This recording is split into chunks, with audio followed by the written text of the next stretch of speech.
Et cette magnifique ferme, la voici, à seulement quelques kilomètres de Strasbourg, dans un petit village agricole. La maison alsacienne de Patricia et Roger arrive en deuxième place de votre classement. Lui, c'est Roger, un Alsacien pur jus. Et elle, c'est Patricia, son épouse. Ensemble, ils ont décidé en 2005 de partir à la recherche d'une maison traditionnelle et ont craqué pour cette ferme du XVIIe siècle. Je me souviens très bien du premier jour où nous sommes venus la visiter.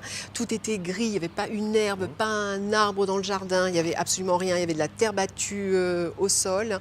Mais je crois que je l'ai tout de suite vue avec ses colombages gris, je l'ai tout de suite vue avec ses volets bleus. Ça a été vraiment le gros coup de cœur.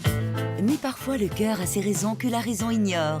À l'intérieur, le challenge était énorme. Inhabité depuis 25 ans, c'était une ruine que le couple a dû entièrement rénover, éclaircir et moderniser. Voilà, là nous sommes dans le salon, qui n'a pas toujours été dans cet état-là, bien évidemment. On l'a trouvé dans un état assez délabré comme le reste de la maison. Peu de confort et aucune installation, enfin presque. Un robinet d'eau froide pour toute la maison. Et une évacuation par une ancienne gouttière qui partait quelque part. C'est tout ce qui existait dans toute la maison, donc ce qui laissait présager de gros travaux sanitaires, de gros travaux électriques pour... De gros travaux en général. Oui. Patricia ne s'y est pas trompée. En tout, il leur a fallu 18 mois pour redonner vie à la bâtisse. Retirer des cloisons pour laisser entrer la lumière, repeindre toutes les poutres en blanc, faire ressortir les colombages et aussi redonner éclat au parquet. Pour cela, Patricia a dû plancher. Alors pour redonner de l'éclat à ce parquet, c'était très simple. C'était des petits mélanges un peu chimiques, eau de javel, lessive. Et ensuite, c'est beaucoup d'huile de coude, c'est-à-dire qu'il faut être à quatre pattes, une brosse à chien dans une main, un chiffon dans l'autre. Et on frotte et on essuie au fur et à mesure parce qu'on tenait vraiment à avoir un plancher brut. Des astuces dans ce genre, Patricia en a en stock. Et quand il s'agit de décoration, là encore, elle en connaît un rayon. Dans cette salle de bain, par exemple, elle a cousu des panneaux de tissu en organdie qu'elle a ensuite fixés sur la poutre grâce à un velcro.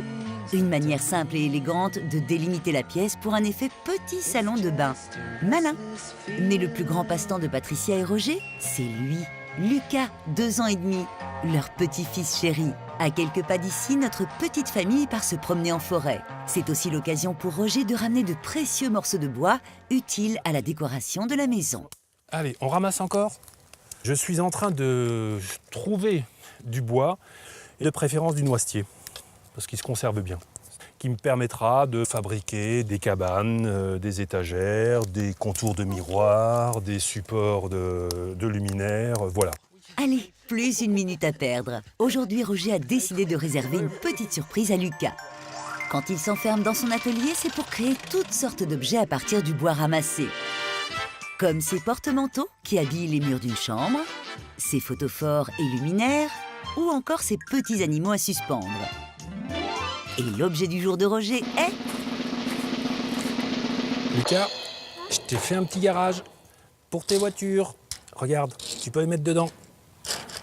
C'est une maison qu'on a fait avec passion, avec beaucoup d'amour et où on aime vivre entouré de nos enfants, de toute notre famille, notre petit-fils et puis nos amis bien entendu.